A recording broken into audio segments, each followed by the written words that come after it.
Hey guys, we're going to be doing a Let's Play today of Endless Legends. This is my first Let's Play on YouTube, so let's get right into it. Here's Endless Legends. It is a 4X game, similar to Civilization. We're going to be starting a new game here. I have played this game before, have about 20 hours on it. And here we've got our options to kind of choose what kind of game we want. So here's 6 empires. Let's go to normal. I just showed I put this on easy because I'm not that great at it. Normal again, custom factions. We could allow that. We have some advanced settings. Let's just leave it as normal as we can to have a pretty generic normal gameplay here. Normal world size, large Pangea. Let's just go to Pangea here. Continent chain, regular, temperate. Let's keep it temperate. Topography average, world difficulty normal. This is where I can select an empire. Right now I have the human empire selected. Oh no, that's just me. They look like humans though. It is the Vultures. So let's go in here and look at the at what I can choose. So we have here the Windwalkers, which are have a main victory type of wonder.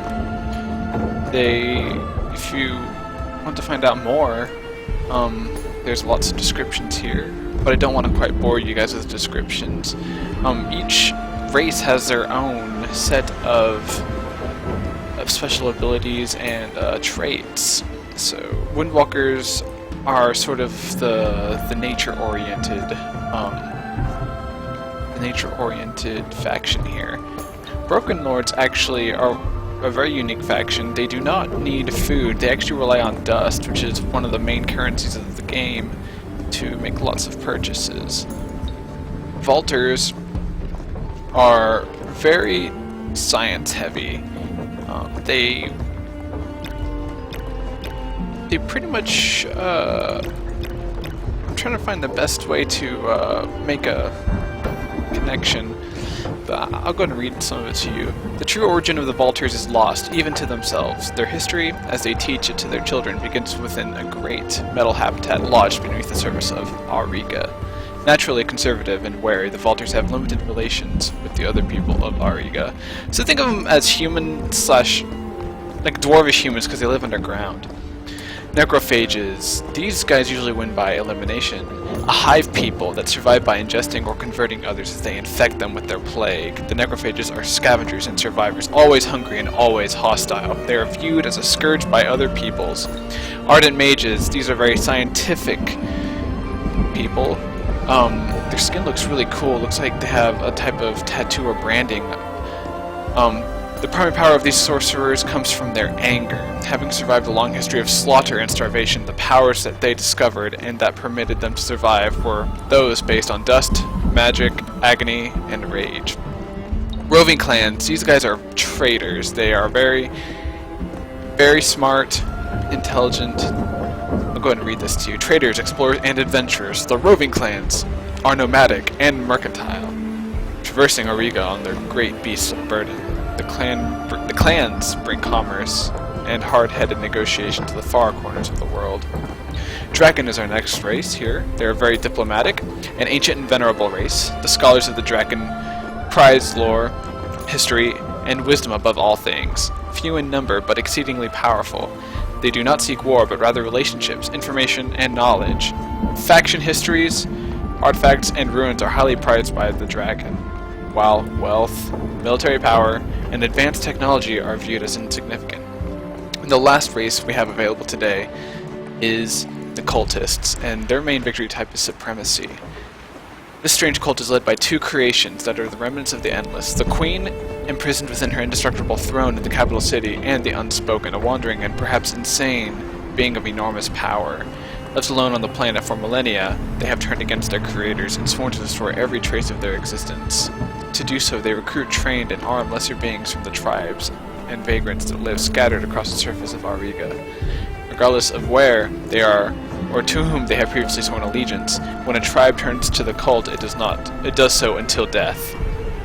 Monolithic, fanatic, and ever-expanding, The cult of the eternal end will spare no effort, cost, or sacrifice to see that its will is done. So here we have the races of Endless Legend, and I'm going to go ahead and select the Vaulters because I think they look really cool, and I like dwarves. And I've played several of the races before, and this is one of my favorites. So we've selected our empire. I chose the color red because red is easy to keep track of for me. And I have 6 AI empires. They are all set on random factions, and let's go ahead and begin this campaign.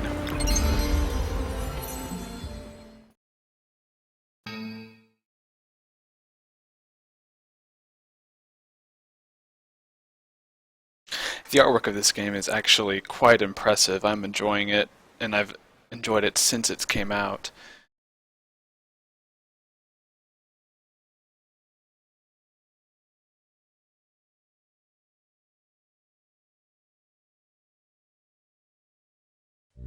I'm not using my camera today. Our legend spoke of a great journey beneath the go. stars. Safe in our halls and minds, we ignored these old tales. But then the great quake cracked our halls open, revealing ancient secrets and relics.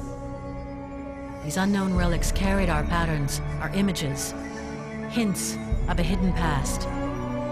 We took them and fled the destruction, seeking a new life on the surface. Now the legends and relics of our past show the way to our future. The journey will be dangerous, sometimes deadly, but we go forth without fear or ignorance. For courage and knowledge are the bywords of the Vaulters.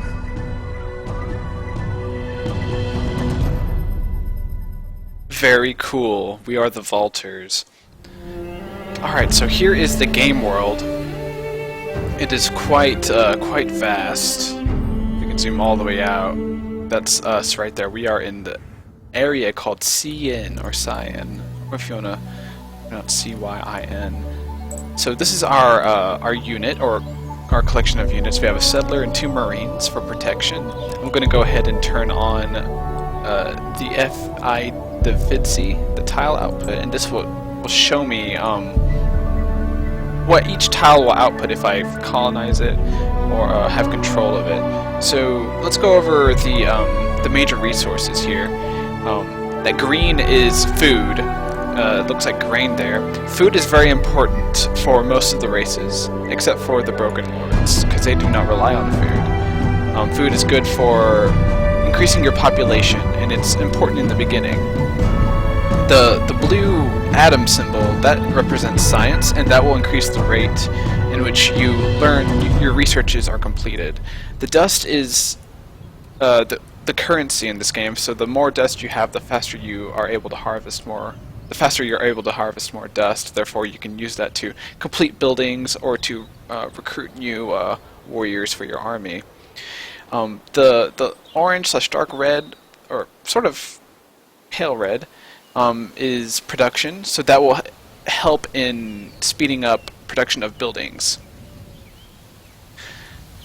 Over here we actually have a very special area called Unspoiled Ruins. This actually has a special treasure on it, so we want to get to that as fast as we can. Doesn't have too many great resources, but up here we have a spot that is offering 6 food, and that is very useful. And over here we have one that's offering 4 food. And the cool thing is, when you colonize one spot, for example, if we colonize this spot right here, we also take control of all the surrounding spots, and they also add up to our income to the city.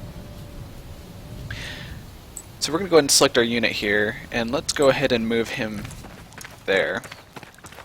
So this is actually not a very bad spot, it's very good. We have food, we have plenty of food, we have some good resources here, and this one also gives us some dust also because of the escaped specimens that are there. So we'll go ahead and colonize right there. And here we are, we have colonized. Here it shows us our income. We have our sole worker right here on food, giving us a very good food income. And that right there is going to give us, in 2 turns, another worker. And as we gain more workers, the rate in which we gain workers slows down, but it also allows us to expand our workers into other areas so we have more gain. in influence, dust, science, production, and our food. Our contentness, we will get to that probably in the next Let's Play, and right now let's focus on exploration and let's find some stuff. Let's just do what this game is meant for us to do. So here we have the city, and we have Marines here, but we also have a hero, Petrov Judit III. So let's go ahead and assign this hero to an army. I swear I know how to do that. Let's see, we can go up here to click to manage armies and units. We can go ahead and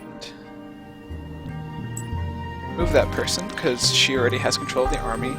I want to keep the Marines with her, essentially as one unit. I want to keep them all together to make sure it keep their survival really really high. I don't want them to die. So let's go ahead and explore this ruins that we're right next to, and we couldn't find anything due to this empty location apparently. So our first job is to explore, and let's kind of find out what else we have here, but we're out of movement points with our main unit there, so let's go back to our city. We have several buttons up here to control the UI, and right here we have some things we can start building. These essentially will upgrade your town. That's the basics of it. Some things will add some output that you'll have, or upkeep, that's what the game uses. For example, this public library will increase your science income by +10 on a city and then +10% science on the city. But also it takes 1 dust after you build it per turn. This right here can only be built once in my empire, but it increases everything. So this is probably one of the first things I want to build, so I'm going to go ahead and select that. I'm going to go ahead and keep this worker right here on food because we want to get more workers as fast as we can. The last thing we want to do is make sure that we have something being researched. Now this is divided up into ages, which means I can't research age 6 or era 6 until I have completed what I need to research out of era 1. And what we need to get to the next era, we need to research 9 things. So right now I have 2 things researched, and that's the public library and that's open pit mine. So right now we're focused on food. We want to increase that production so we can continuously build up. We also want to worry about dust. In fact, everything's very important. But I'm going to go ahead and put an importance on food, so I'm going to research siege storage. So I'm going to unclick out of that. This is a comprehensive list of cities in my empire. This is a list of quests that I have not yet started, because there aren't any there yet. These are my units. In fact, they're my heroes, and each hero can be customized. You can change their armor, they have a skill tree when they level up, they have weapons, and when you equip them with better equipment, their upkeep also goes up. Here we have our diplomacy, which as of right now, we don't know what other units or what other factions are out there. Now, I'm going to go ahead and start out by saying that there are no Draken units in this game, in this particular game, because Draken has high diplomacy, and at the beginning of the game, the Draken are able to make contact with every single other faction out there. So we would know where, maybe not where they are, but that they're there. Here's the manage armies and units, and this right here would be more economic stuff such as a market or imperial coinage. So we've moved our 1 unit here as far as we can move it. We started research, we started building something, that's the most we can do, so we're going to go ahead and end this turn. And now the computers are moving, they're moving around, and they are doing things. But here we have a quest. New quest added, 1 wide lands, wide eyes. I'm not going to go ahead and read all of this for you. What's important is the objective. There's a lot of story and a lot of dialogue, but I'm not going to bore the Let's Play with that. Essentially the objective is, in a region that belongs to my empire, I should pacify at least 1 village of a minor faction, then assimilate them. That essentially means to pacify a village, you need to defeat them, or you need to essentially do a quest for them. You need to help them. And when you pacify them, you're able to assimilate them, which means they join your empire, and then you are able to create units of that type. So I'm going to go ahead and just dismiss this, and I'm going to go ahead and save the game, and then we'll get back to this in episode 2. So guys, thanks for watching part 1 of this Endless Legends Let's Play, and I'll see y'all later.